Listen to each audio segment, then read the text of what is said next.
I am Ferdinand Marcos, and I am the President of the Republic of the Philippines. I stand today on behalf of 110 million Filipinos. Hello people and hello universe, it's me again. Ayan, shout out sa mga Pilipino sa buong daigdig, especially sa Marcos loyalists and supporters.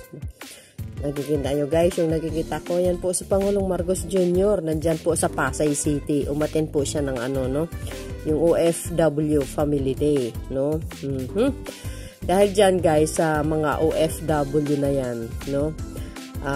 Ano nga ba ang naitulong po ng Marcos administration sa ating mga OFW? Sa loob po ng isang taon, ng panunungkulan po ng ating mahal na Pangulo. Isa din sa mga priority ng Pangulo po yan, no? Tsaka, isa pa mga kababayan, pakinggan nyo rin po ang kanyang speech, no? Kasi nasabi niya po dyan, yung talagang naitutulong niya sa mga OFW. So, yan, at least guys, fresh from the Japan, kagagaling niya doon. So, pakinggan nyo po guys ang kanyang speech na talagang ang ating mga OFW, itinuturing natin po mga bayani dahil sa kanilang mga contribution sa Pilipinas, mga kababayan. Buong mundo po yan, no? Well, not only the OFW, of course guys, sa lahat ng mga Pilipino, sapagkat tayo po mga Pilipino ay talagang inaalagaan po natin, hindi natin pinabayaan ang ating bansang Pilipinas, no? Sa pagtutulungan ng bawat isa through our, mga tax, except lang yung mga iba dyan except lang yung guys, yung mga anti-Marcos dyan na talagang bumaba na at bumapatiko sa gobyernong Marcos, sila wala silang malasakit at except din yung mga iba dyan, no, na talagang kaya nilang ipagbili ang kanilang mga bansa. Katulad po ng sinabi ni Senator Chibi Ejercito, no, yung mga protchingos na pinupunduhan sila para lang ma-influensyahan, para lang sirain ng gobyernong Marcos. Yan yung mga yan, walang malasakit sa bansa, So but anyway guys, pakinggan niyo po ang kanyang speech, no? But before that, don't forget to like, hit the button bell para lagi nga update. Bye and babus. God bless Philippines. God bless Philippines and Merry Christmas sa inyong lahat. Sa inyong lahat. Ika nga. Babus!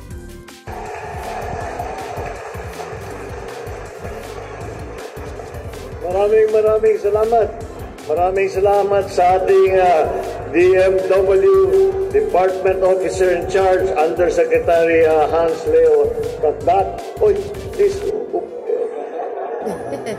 hanggang mga alas 3:30 ito. Ang tagal Ang ating administrator na si Arnaldo Ignacio, na kung saan kami nakikita at basta't may puntahan ako, laging nandyan yan.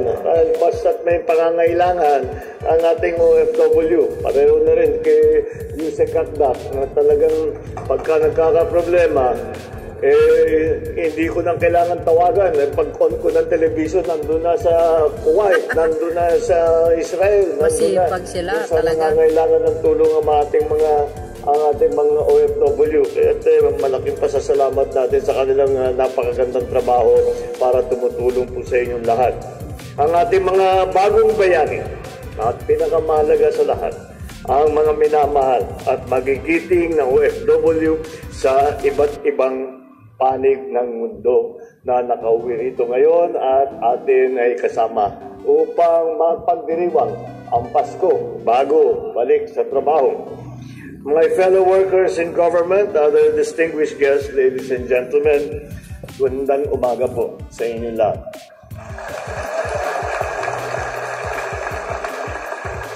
Binabati ko ang lahat ng mga OFW at ang inyong mga pamilya na sila ring nagsasakripisyo habang kayo ay kumakayod at nakikipagsapalaran sa ibang bansa. Ang mga pamilya po ninyo ay siyempre may sakripisyo rin sila. Kaya kasama sila sa pagtulong ng ating mga OFW sa Pilipinas.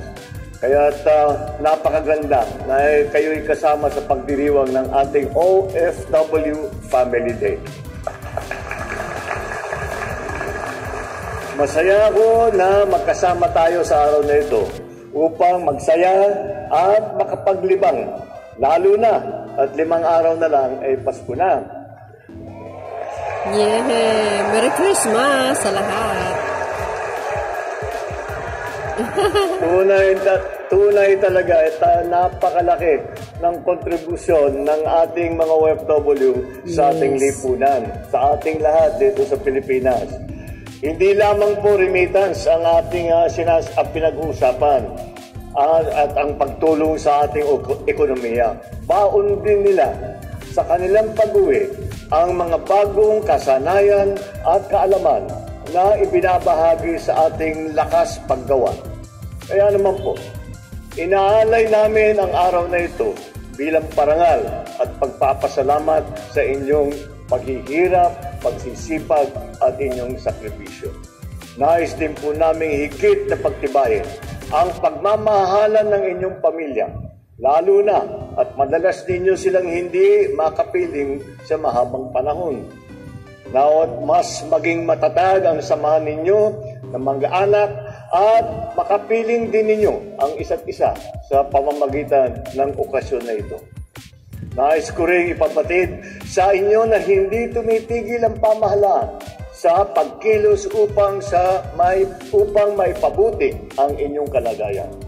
Una, nagtatagpo tayo ng One Repatriation Command Center na may nakalaang hotline para sa mga OFW maghihingi na kung kailangan humingi ng tulong. Ang hotline 1348 ay bukas, laging bukas at hindi nagsasara. Kahit gabi, 24 hours a day, 7 araw sa isang linggo, 24/7, ito ay nandyan para sa inyo upang makapagbigay ng rescue, repatriation, counseling, legal assistance na sino mang OFW na mangailangan nito. Pangalawa, patuloy din tayong nagbibigay ng mga serbisyo at programa para sa reintegration ng mga OFW na nagnanais ng umuwi at manatili sa Pilipinas. Ilan sa mga programang ito ay ang Livelihood Development Assistance Program, ang Pinay Balik Hanap Buhay, ang Financial Awareness Seminar, Small Business Management Training, and Enterprise Development Loan Program. Ito po ay pinagsama-sama, nandyan din ang tulong pangkabuhayan sa pag-unlad ng samahang OFW. Ito po ay ginagawa po natin upang dahil nagbabago na po ang mundo. Kaya kailangan para kung kayo ba ay maiiwan dito pag nakauwi, kung kayo ba ay maiiwan dito sa Pilipinas o nais din yung bumalik pa ulit sa inyong trabaho, ay kailangan makapag-training ng mabuti para tayo handa at makipagsapalaran na nga at kaya natin ang mga bagong mga teknolohiya, ang mga bagong pamamaraan. Kaya't nandyan po ang lahat ng assistance para mabigyan naman natin ang ating mga OFW ng isang magandang pagkakataon upang sila'y makapagsimula muli pagkatapos ng pandemya. Marami din tayong binibigay na suporta sa inyong mga kaanak tulad ng OFW Children's Circle, ang OWA Education and Training Program, and Educational Assistance. Wow! Maliban dyan, nagtatag din tayo ng OFW Hospital sa San Fernando, Pampanga upang tugunan ang mga pangangailangang medikal ng ating OFW at kanilang mga mahal sa buhay. Yes. Marami pang proyekto ang nakapila. At kahit ang mga kasalukuyang programa ay pagagandahin pa natin, umaasa po akong susulitin ninyo at gagamitin ng gusto ang mga benepisyong ito. Wow! Kasabay ng pagkayod ninyo sa ibayong dagat para sa mas magandang buhay ng inyong pamilya ay ang aming pagsisikap na magpaunlad palalo sa ating bansa upang sa inyong pagbabalik ay makita naman ninyo ang malaking pagbabago dito sa Pilipinas. Layunin natin na ang pangingibang bansa ay hindi lamang dala ng pangangailangan upang maiahon ang pamilya sa kahirapan. Sa bagong Pilipinas, Nais natin itong maging isang alternatibo na lamang dahil mas marami ang pagkakataon sa loob ng bansa. Kaya hiling ko na magkaisa tayo na pangangarap at pagpapanday ng isang bansang matatag, maunlad at puno ng oportunidad para sa bawat Pilipino. Para makamit natin ito, hinihikayat ko ang lahat na yakapin ang pagiging isang makabagong Pilipino. Sa ating mga OFW,